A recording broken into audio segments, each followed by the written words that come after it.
Warning: the following content may contain spoilers for film and television programs. It is also intended for mature audiences. Viewer and listener discretion is advised.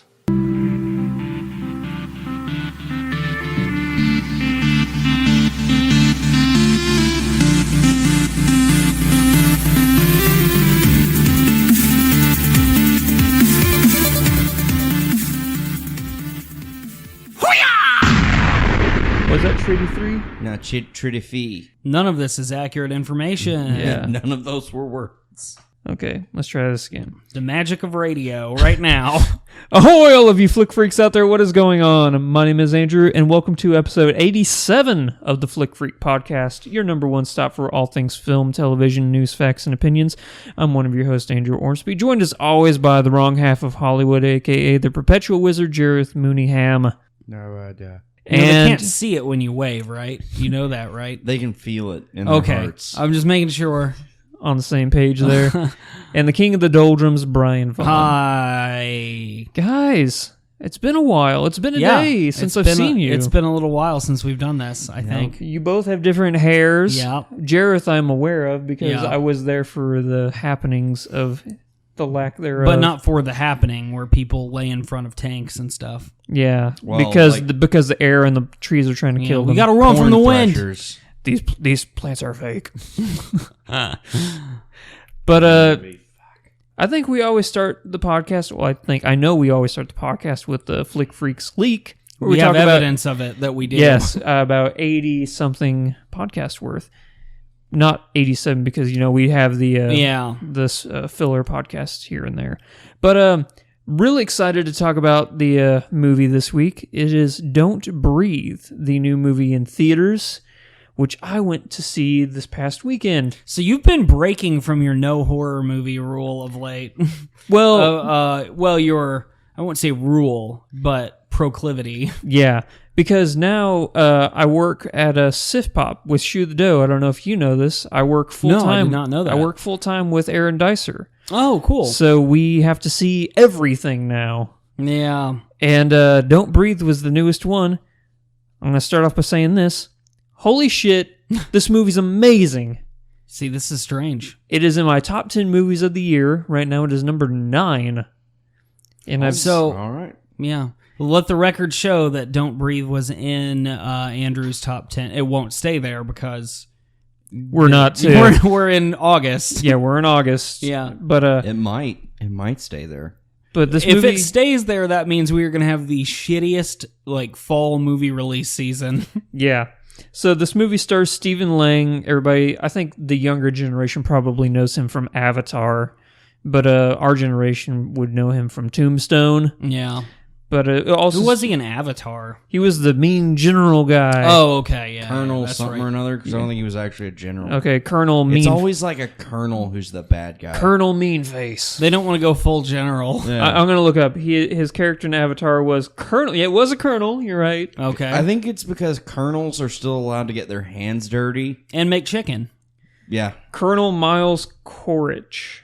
Sure. Yeah, Because like a general, you're not ever supposed to see a general, really. yeah. Well, that They makes work in sense, an though. office. It's kind of like one of the problems I have with House of Cards. It's when you get to a certain point, you don't actually get your hands dirty. You have other people do it for you. Yeah. So That's what I like that was- about House of Cards. Well, in Yeah. House of Cards, he killed a fair amount of people on his own. Well, that's what I'm saying. That was a problem I had. I liked it better before he started doing that. Yeah. I was fine with when he killed. Spoiler alert! I From guess season for season one. 1 of House of Cards. In the when car. when he killed Corey Stoll, whatever his character's name was, Russo. No, we're just Russo. When he killed him, I was okay with that because it was such like a passive, non-involved way of doing it. I guess. yeah. Yeah. That's a good show. It was a good show. I am behind on it now. Actually, this last season of House of Cards, I know we're getting off topic, but this Oh, last what a season, surprise. Yeah, no, this last season was actually pretty good. I've heard that, and I probably will watch it. I just haven't gotten around to it. But getting back to Don't Breathe, the stars Stephen Lang, Jane Levy, Dylan Minnette, who, if you've seen Prisoners, he was in that. He was also in Let Me In and Alexander and the horrible, very good No I Happy saw all Bad those Day. movies up until that last one. Yeah. But yeah, he is in this as well. The plot of this movie is a bunch of young adults break into a blind man's house to steal all of his money. It's a reverse home invasion movie. Yeah. Instead of the people breaking in being the problem and you have to hide from them, it's the opposite. The people who break in have to hide from the guy they're stealing from. And Stephen Lang plays Evil Daredevil. Yeah, Stephen Lang plays Evil Daredevil, the blind man. He is awesome in this. He is so good. His character doesn't have a name, it's just the blind man. And he's terrifying. This movie actually has a very strong Hitchcock vibe to it. That's cool. And that's what I really loved about it, because there's really no clear-cut good person in this movie. Because half of this movie, you really do feel sorry for the blind guy. Yeah. And then halfway through the movie, there's a really sharp turning point where you're like, oh no, he's fucked up. See, this is like and I like this trend of ambiguity that I've seen in, I don't want to exclusively say horror movies, but horror suspense thrillers. Because when you were initially saying that, it reminded me of a few things, like Hard Candy with Patrick Wilson and Ellen Page, where you're not, you reach a point where you're like, I don't know who I'm supposed to be rooting for here. Exactly. Or The Gift from last year with Jason Bateman and Joel Edgerton. He directed that too, didn't he? Joel Edgerton. Yeah. That's a good movie. A surprisingly good movie. Didn't expect much. I expected it to be like a nice enough something. One of those things I just threw on. And it turned out to be far better than I anticipated. So, this movie is directed by Fede Alvarez. He gave us the 2013 version of Evil Dead. He also did Panic Attack and a whole bunch of lesser known films. But I think Evil Dead, the newest remake, is the one he's most famous for. Probably. But man, I cannot recommend this movie enough. I think this is a movie where we have a theater here locally. It's called the Marquis Suite. It's one of those theaters where you can order food and drinks as you go and you watch the movie. Right. That's where we went and saw it, and it was like the perfect setting for this movie because you get some food, you hang out with your friends, and there's a few jump scares, but mostly this movie just has the most uncomfortable feel to it, edge of your seat, just because there's, obviously there's those scenes in the movies where they're stuck in the room with him and he can't see him, and you're like, I found myself literally holding my breath because I'm like, don't make a fucking sound. And the sound design in this movie is really where this movie stands apart because I'd certainly hope so, considering. Yeah, but I'm saying, yes, you're right. This is where the movie really, and they nailed it. And that's what I really love. Yeah, I'm definitely going to see this at some point soon. I'm really definitely going to see it now. Can't recommend it as enough. Jareth and I know are both, we're both probably more bigger fans of the genre than you are. Yeah. Or at least when it's done right. And maybe and this is something I said on the Sif Pop podcast, that hopefully my lack of knowledge of horror films is not elevating this higher than what it really should. I don't think so, because it's still just judging a movie as a movie. Yeah. It's what. Also, though, we've talked about this before, but horror and comedy being the two most just completely subjective genres, it's going to affect different people different ways. Also, if a horror movie doesn't do it right, most people take it as a comedy. Yeah, that's a very good point. Look at half of MST3K's lineup, Or like most things I watched when I was 13. Yeah. All right. So that's going to wrap it up. Everybody, I can't recommend this enough. I gave it an 8.5 out of 10. And I think that's fairly high average rating there. It's been a good year, for me at least, in the horror films that I've watched. Because I think I've watched 2.5 of them this year that were released this year. What have you seen? I know Jareth saw Lights Out, and apparently that was a kind of terrifying movie. Well, Jareth is nyctophobic, so I would think that would affect him. Yeah. Okay, I saw Green Room, which I really, really liked. Oh, I still haven't seen that yet. I really want to. Yeah, I have it. It's really good. And I saw Sir Patrick Stewart, The Witch, obviously, or The Vavitch. The Vavitch, which I also really liked. And I was okay with The Witch. I saw The Shallows, which isn't really a horror movie. Oh, the movie sucked balls. Yeah, Yeah, which did a couple I'm scared to death of sharks. That movie did like a couple of things right, and then one of the things that I thought was really strange. You okay, Jareth? Okay. One of the things that I thought was really strange in its failures is that for such a short movie, the pacing was weird. Yeah. And that was half that movie. She was talking to Steven Seagal. Yeah. Well, that could have been spun off into a different awesome movie where they fight crime together. Yeah, Steven Seagal. Fight, like sharks. No, maybe shark crimes like Jabberjaw, the drummer shark. Do you remember him? Yeah, but he solved crimes. Did he, or did he just rock out?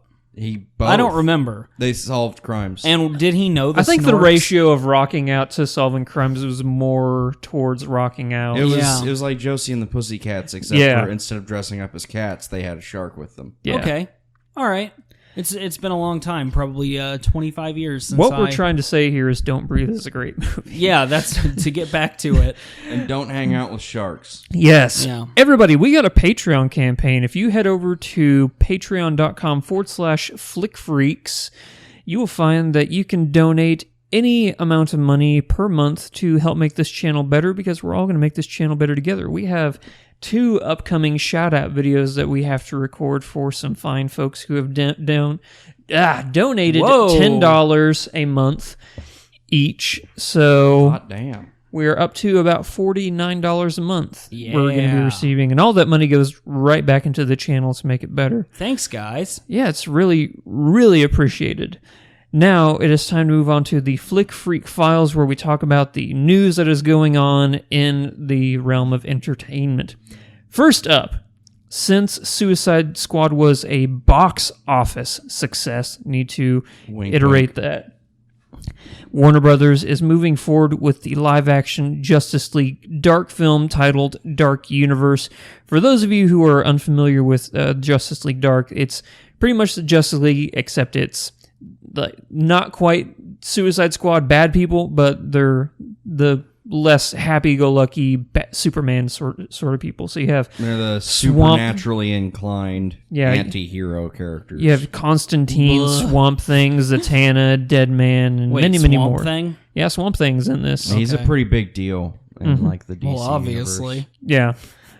But this movie has something really interesting going for it. Doug Liman, who was the director of, depending on what you want to call this movie, Live, Die, Repeat, or Edge of Tomorrow, whichever you want to call it. I still call it Edge of Tomorrow because that's what it was in the theatrical I call it Edge of Tomorrow, but, you know, for people out there, he directed that. He was going to be directing the Marvel Gambit film. And then he backed out of that. So now Warner Brothers... Too much Cajun food. Too much Cajun food, exactly. So now Warner Brothers is trying to get him to direct this, A, because he's a good director, and B, sort of as a fuck you to Marvel. But you know what? That's clearly a great business moment. I think that Warner Brothers needs to focus more on making a good DC movie before they, go on with, trying to say fuck you to Marvel, because all Marvel has to do is point at their lineup and go, ultra fuck you. I think they're kind of missing the boat on the fact that ultimately, if you're going to make one of these well, you have to have some fun with it. Yeah. Like, quit being so grim or trying to market your movie as some big edgy thing, and then it's like, oh man, you never know what'll happen next, PG-13. Have you seen Suicide Squad yet? No, I probably won't. Jareth, do you want to give a 1-minute review of Suicide Squad? Because technically we have not done that on this podcast Jareth looked really yet. disappointed that you even asked him to do it. Because so I don't know. I reviewed it on Tyrone Magnus's channel. So, and Jareth... That's a sweet-ass name. Yeah, he's a pretty cool guy.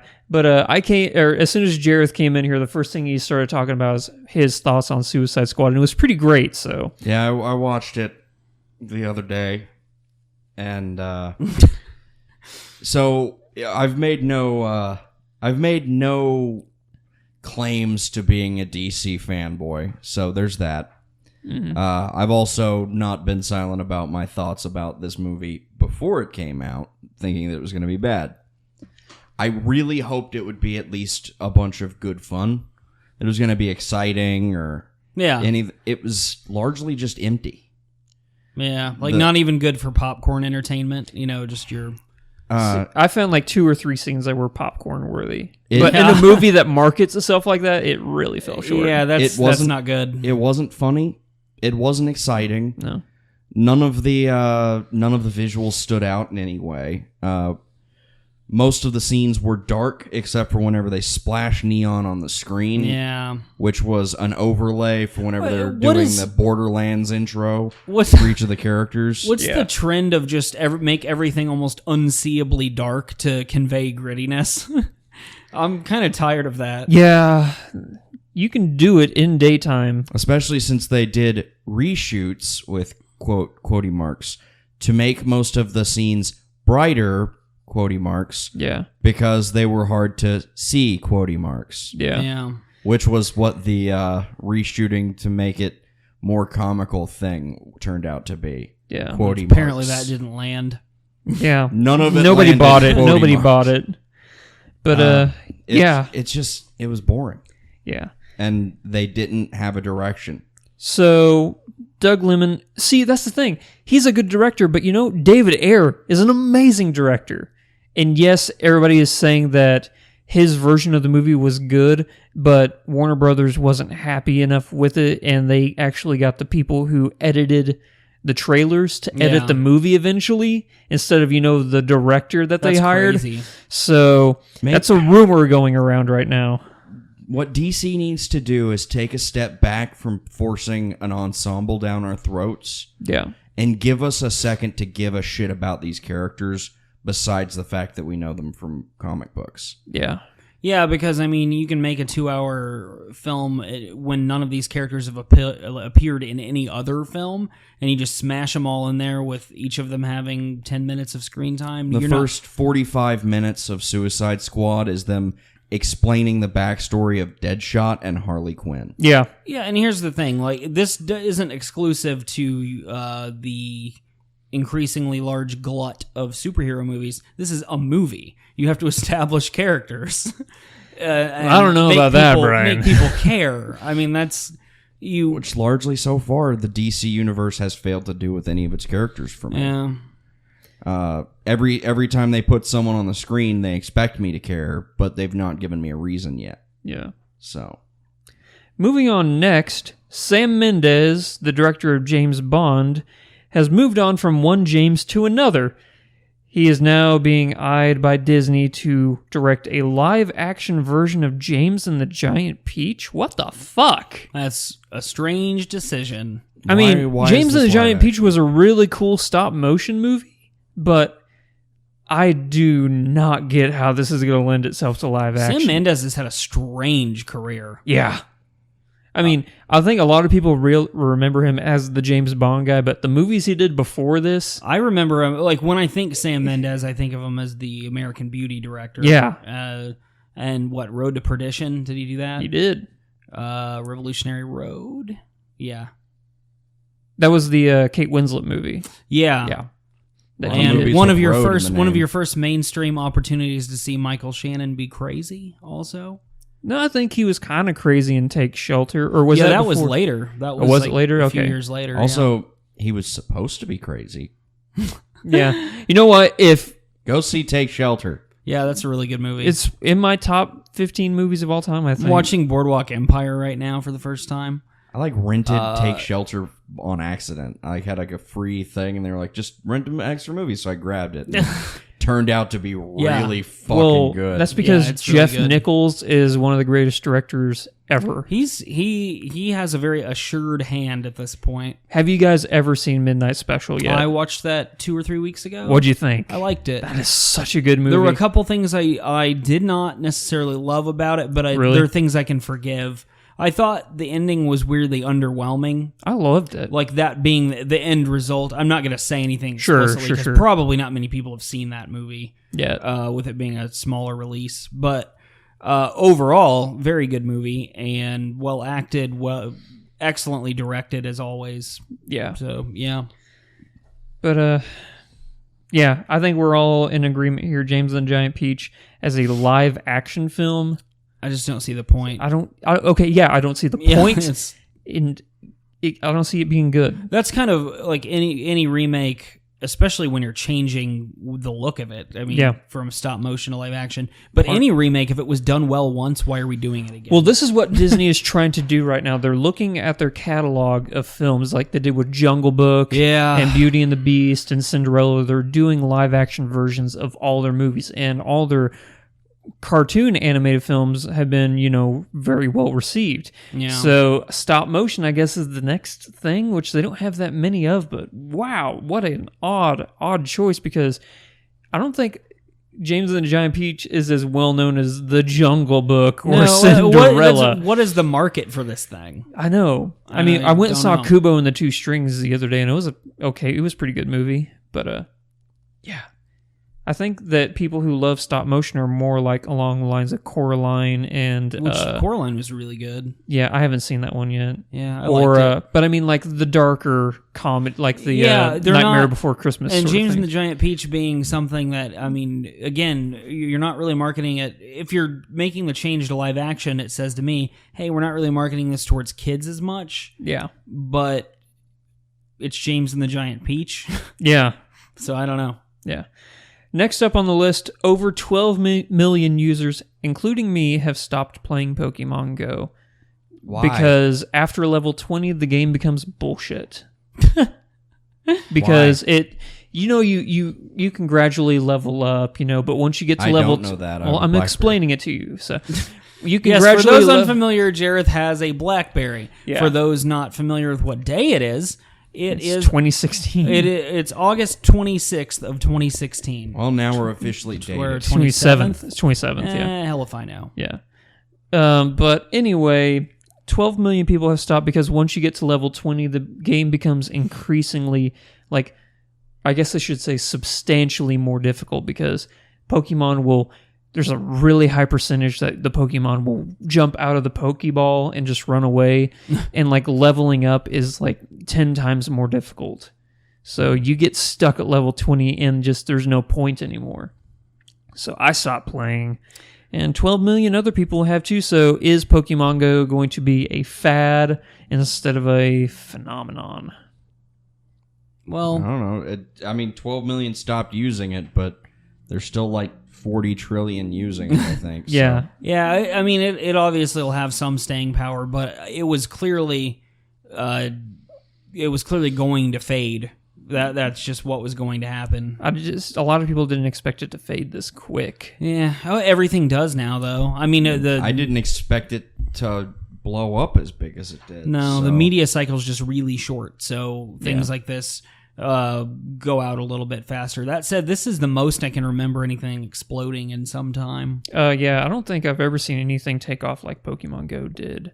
It really bumped up Nintendo's stock market, or their stock value, I'll tell you that. They didn't make it, did they? Nintendo and Niantic, yeah. Nintendo owns Niantic, so... Do they? Okay. I think so, yeah. Because I think Nintendo's and Niantic's stock both went up over 10%. Because I think Nintendo just owns the license. Yeah. So they're just you can make this game. Either way, I don't know. Either way, they're profiting. Yeah, their profit margin went way, way up. Finally, the news article we have. September 7th, Sony is expected to reveal both a PlayStation 4 Slim and the PlayStation Neo at a news event in New York. And what do you think we can expect from those? So, I think that... Here's my theory. E3 just happened a couple months ago, or last month. No, it didn't. Yeah, it did. E3. No, it didn't. I swear to God, where were you? Brian, did it happen? I can't prove that it did. I can, because we have a YouTube channel. No, it didn't. I mean, I wasn't there. Okay. Yeah, it happened. Yes, it happened. Wait, what? I was just being... So you... Hold on. Did it? It did happen. I don't know who to believe now. The internet told me that it was happening at one point.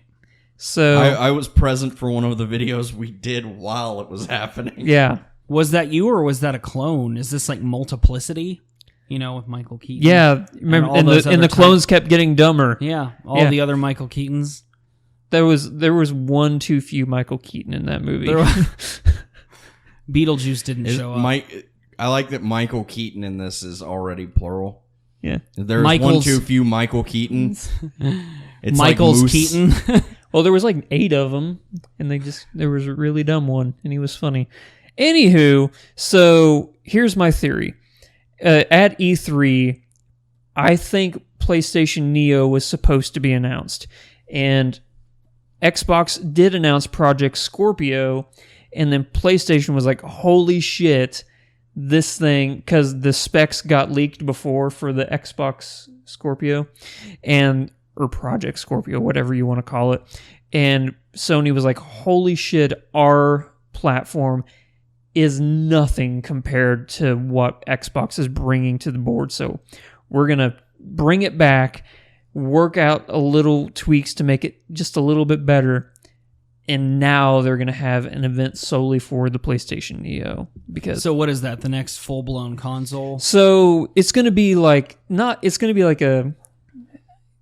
it's not like the new thing. It's going to be like a prime version of the PlayStation 4. And the Xbox One Scorpio is going to be the prime version, like 4K and stuff like that. But how does that actually affect your... So, like, you're going to be able to play all the same games on it, You're going to be able to play the exact same games that you would buy for the Scorpio as you would for the Xbox One and the Neo for the PS4. But if you want to run in 4K, they're going to look way better. And if you want to run... VR, it's going to look way better on these newer consoles. Okay.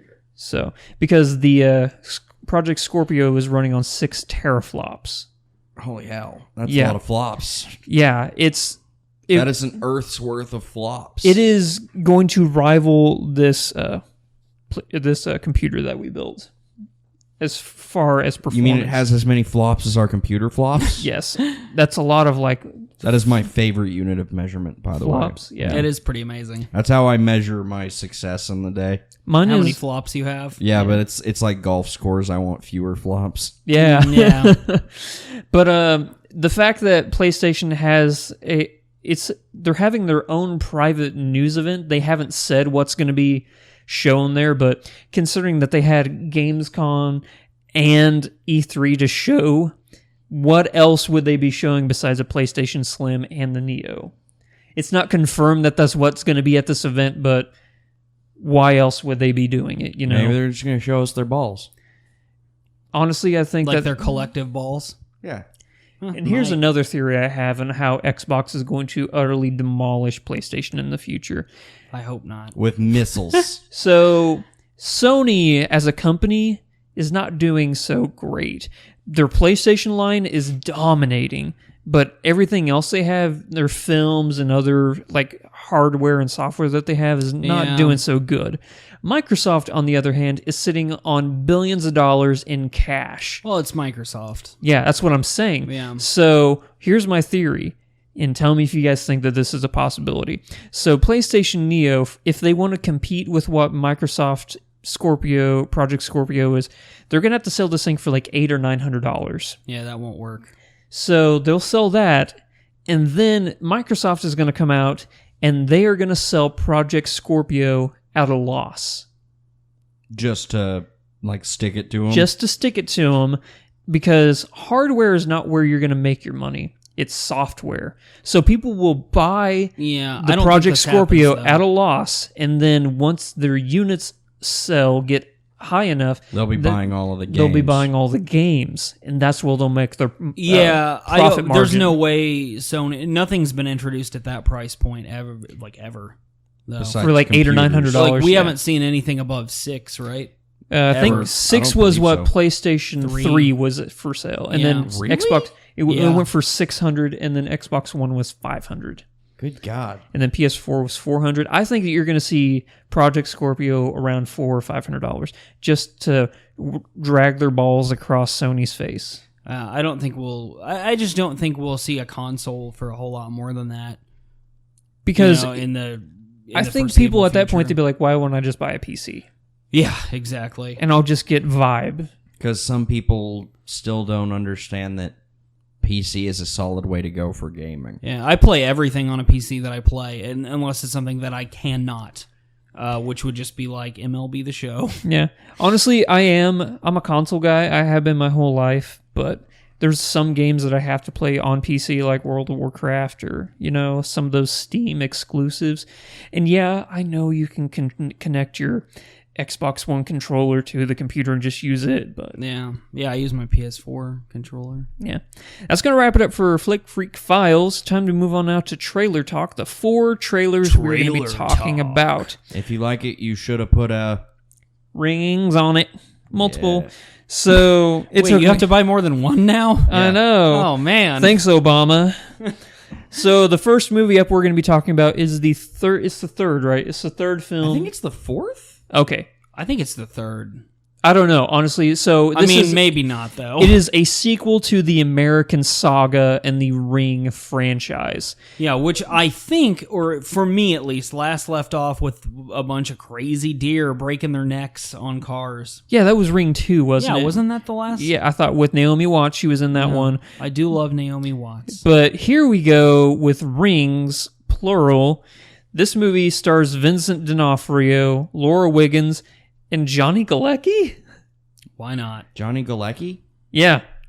Like from Big Bang Theory and... Roseanne and... Wait, him? Yeah. That's his name? Johnny Galecki, yeah. I didn't know Sounds that. like a monster. He was also in... I'm having such a brain fart here. Goonies.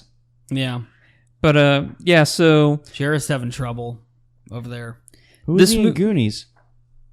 He was in Goonies, wasn't he? He was just one of the kids, yeah. But Wait, no way. I'm looking it up right now. Yeah, someone find out. He was in National Lampoons. I know that. So yeah, that's not a okay. I wonder why this is going to be a movie. The Goonies. So while Andrew does that, I guess he wasn't in Goonies. Never mind. Okay, because that's. I was thinking of Sean Astin. Oh yeah. Or Bilbo, or no, Samwise Gamgee. Someone who is in another movie with rings in the title. Yeah. That's gonna be my excuse. So It appears that now, in the Rings, if it's a trilogy or quadrilogy, I don't know. Yeah. However many movies there are, this time it's a much bigger problem. Oh, no. She can take over your TV if you haven't even watched the movie, I guess. Yeah. Yeah, so what's with the revisiting horror franchises from 10, 15 years ago? We could talk about that and Blair Witch as well. Yeah, we're getting the Blair Witch remake or sequel. Reboot it's or a sequel. It's a sequel, yeah. They already had another sequel. Yeah, that awful Book of Shadows, That was a game, wasn't it? I don't know, but it was a movie too. It was Blair Witch 2. Oh, I remember there was a Blair Witch game, which was terrible. Probably. Oh man, that was suck. Because you actually saw the witch in the game. Yeah, you don't want that. No. 90% of all Blair Witch merchandise is terrible. Yeah. I like the first one. I did too. I didn't care for it. Did you guys think that it was real when you first... Negative. No. I did. I didn't see it until it was well after it was out. Because I was probably like 18. I was a small child and was totally not in for the bullshit. So whenever they first released a movie, they didn't initially release it in theaters. They had blank VHS tapes, and they threw those out into the wilderness. Not the literal wilderness, but like into the world, the urban wilderness. into the ether. And then people saw it initially like that, and like, holy shit, is this real? And then they released it into theaters, and for a while, people thought it was real, including me. I was a young boy, and I thought it was real. I didn't know about the VHS thing. I just knew about the theatrical release. Yeah. And as soon as it was hitting theaters, I was like, there's no way it's actually real. No. Yeah. I never thought it was real, but I thought it was very effective for what it was trying to do. It was the first found footage film. Now we blame it for this onslaught of found footage films that we get in theaters. Yeah, most of which are very bad. Yeah. I don't want anything to do with this Ring remake or the Blair Witch remake or sequel, whatever. I'm probably going to have to see both of them, unfortunately, but... Blair Witch 2, Electric Boogaloo. If only. That'd be pretty good. But, yeah, Vincent D'Onofrio, I guess he needed to do something between this and Season 3 of Daredevil. Yeah, he's in all doing sorts of other stuff. awesome stuff. Yeah, like Magnificent 7 remake, which comes out next month. That's soon, yeah. I'm pretty stoked for that. I think that's September 29th is when that comes out. Yeah, it's like end of September. Yeah. I'm going to be there day one for that, obviously. But, yeah, so Rings is a no-go for us, I'd assume. round the horn. Yeah. Everybody's a no-go. Yeah. Not because it's scary. It just looks like a cheap, shitty PG-13 horror movie. Yeah. The usual. Next up, we have My Blind Brother, which stars Jenny Slate, Nick Kroll, Adam Scott, and Zoe Kazan. So it's directed and written by Sophie Goodhart. She did a 2003 like indie version of this movie that had Tony Hale in it. Yeah, Buster Bluth. Most Most famously. And he's in Veep also. Yeah, he is in Veep, which I've never seen a single episode of that show. I would like to. Yeah. I guess I could. It's on HBO, right? I have HBO. Yeah. I could watch it. It's on Amazon Video also. So, because Amazon has that if it's 4 years old, you can watch it thing. But, so this movie is about two brothers, Nick Kroll and Adam Scott, both hilarious in their own right. Mm-hmm. Adam Scott plays a blind man who is hellbent on competing in like marathons and triathlons and stuff as like a source of inspiration. But since he's blind, he has to get his brother Nick Kroll to help him with everything, and his brother's very reluctant to do everything. Nick Kroll starts dating Jenny Slate, then she's not into it. Then she starts dating his brother, not knowing it's his brother. Then there's this weird love triangle. And it's really funny because Adam Scott's kind of a douche, which he's really good at playing the douche. So good at it. He's very good at... he's actually just really a very good actor. Yeah. Which you don't think of him as, or a lot of people don't. He was really good as the innocent meek character in Parks and Recreation. Yeah. And then if you see him in like Step Brothers or The Secret Life of Walter Mitty. Ass in Step Brothers. Yeah. Yeah. I think he was even more of an ass in Secret Life of Walter Mitty. Probably. Never seen it. With that, was that a fake beard or was that a real beard? I think that was legit.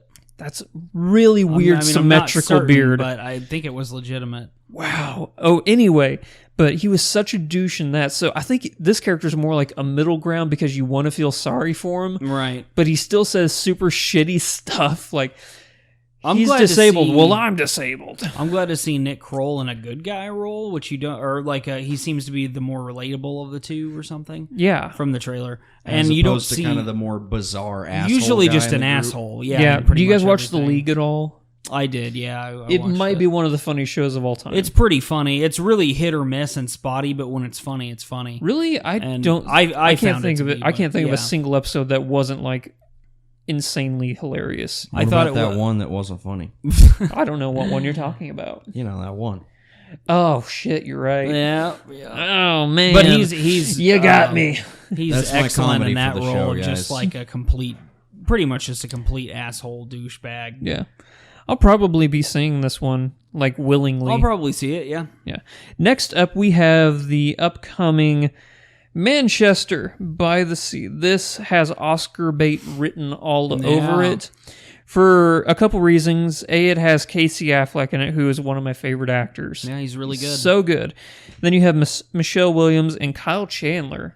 Yeah. I guess Kyle Chandler's character dies in this right after he coached all those Texas football teams to glory.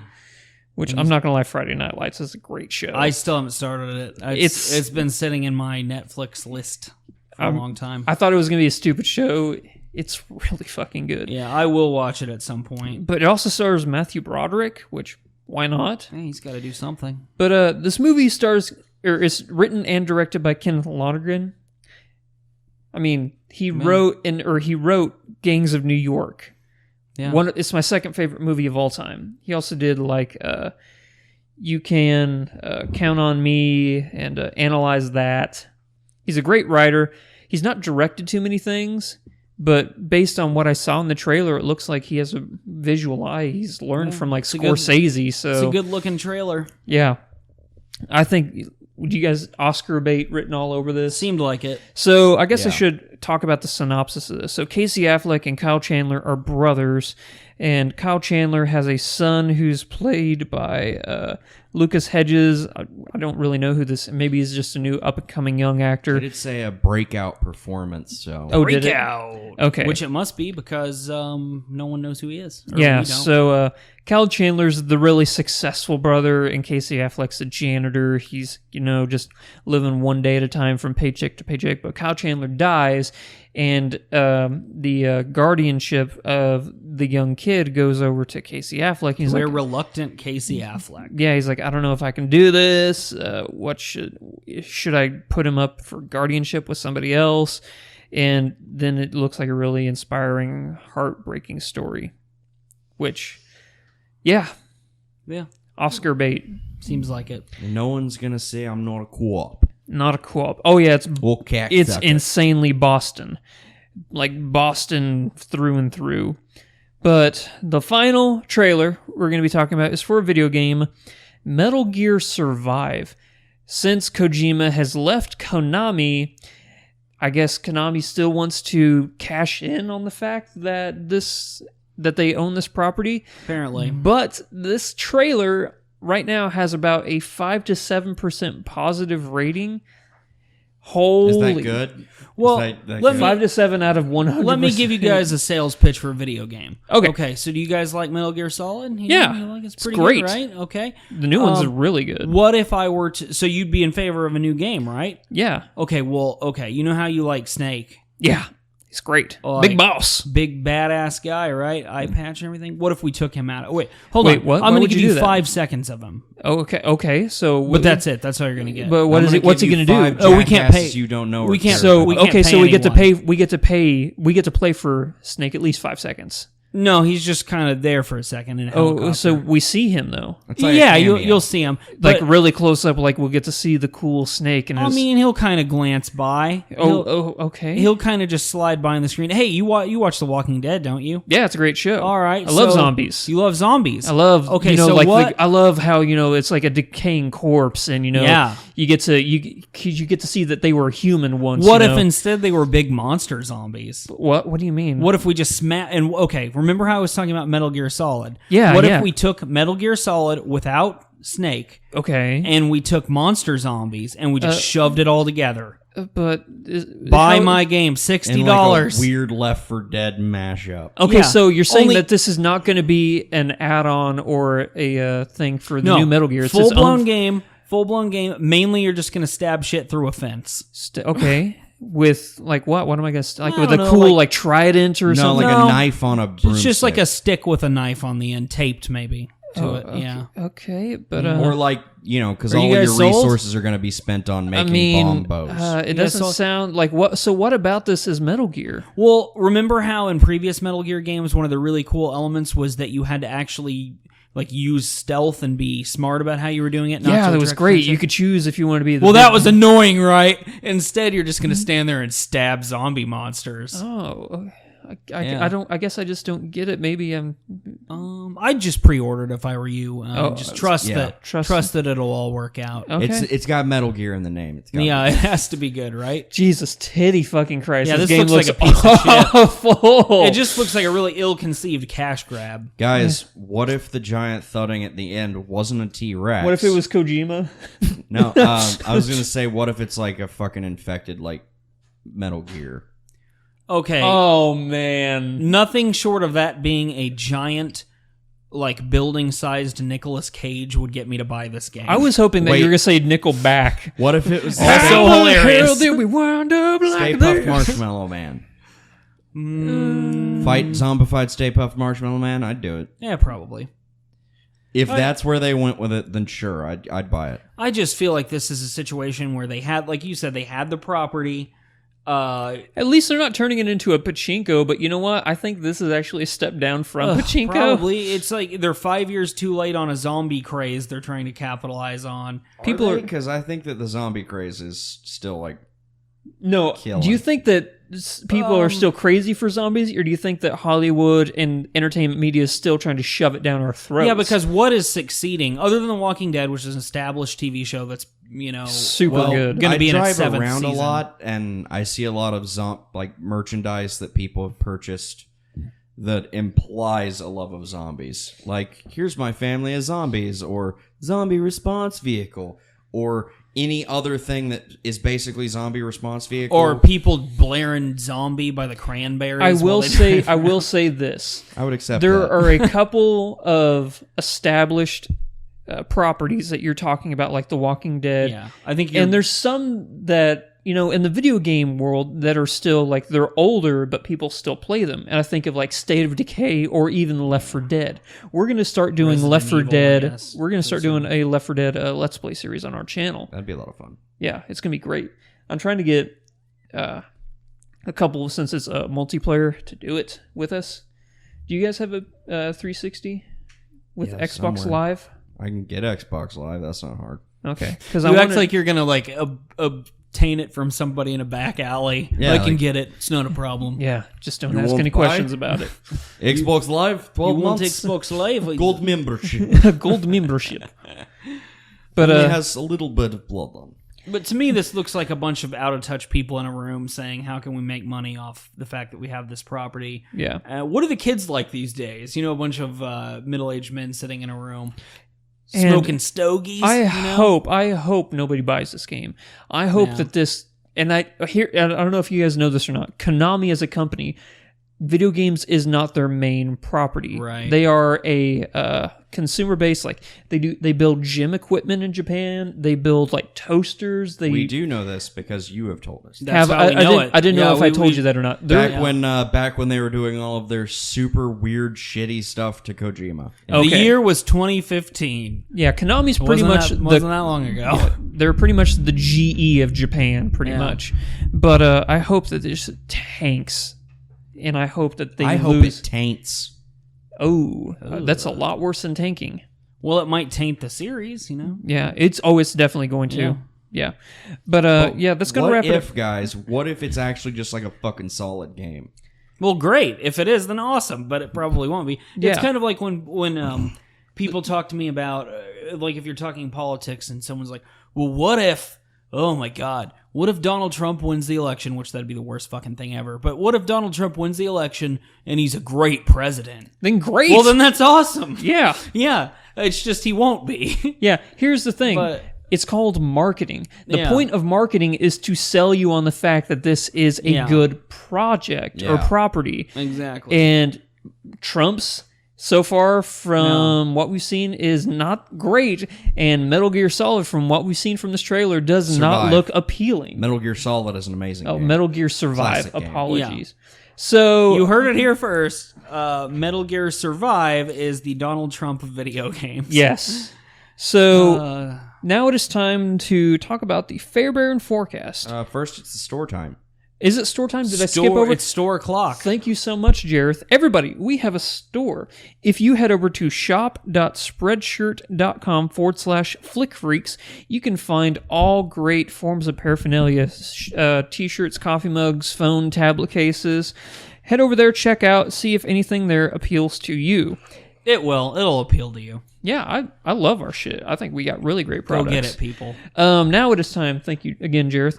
Now it is time for the Fairbairn forecast, where we'll let you know what you can go and see in theaters now. I'm so glad that's how we do it instead of what you can't go see, because then we'd have to name like every movie ever made that's not in theaters. That'd get tedious. Yeah. Plus, we'd have to one-up ourselves every episode. Yeah.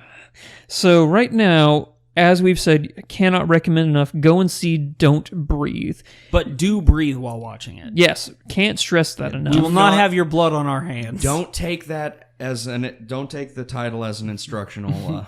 This is not an imperative. The other new movie in theaters this week was the Mechanic, the Jason Statham movie. Yeah, The Mechanic. Is that where he drives and punches stuff? That's one of those movies.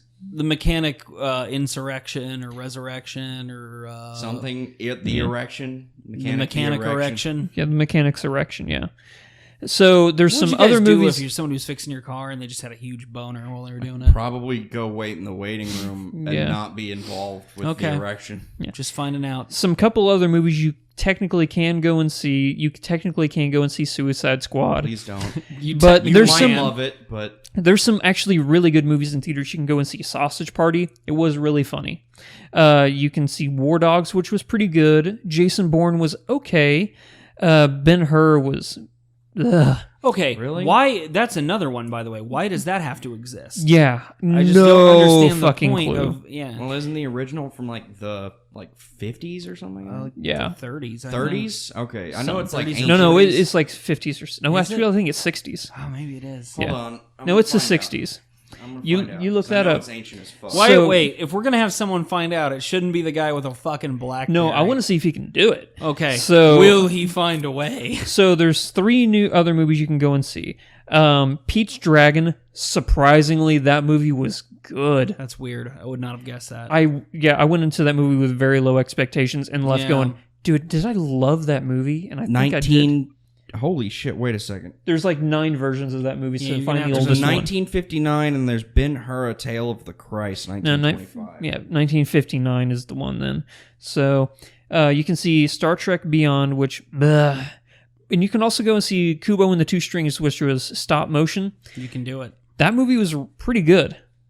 Like Aaron Dicer has it like as his movie of the year. Wait, what movie? Sorry. Kubo and the Two Strings. It's a stop motion Japanese tale. Is it stop motion? I thought it was 3D. No, it's stop motion. Huh. Aaron, God bless him. Every movie of the year is animated. Yeah, that guy loves his animated films. Animated movies. Yeah, but that's gonna wrap it up for the podcast. So I just want to really quickly like to say, can we see anywhere in our area? I don't know. We have one independent film theater, the Moxie. But I would like to see a movie called Hell or High Water.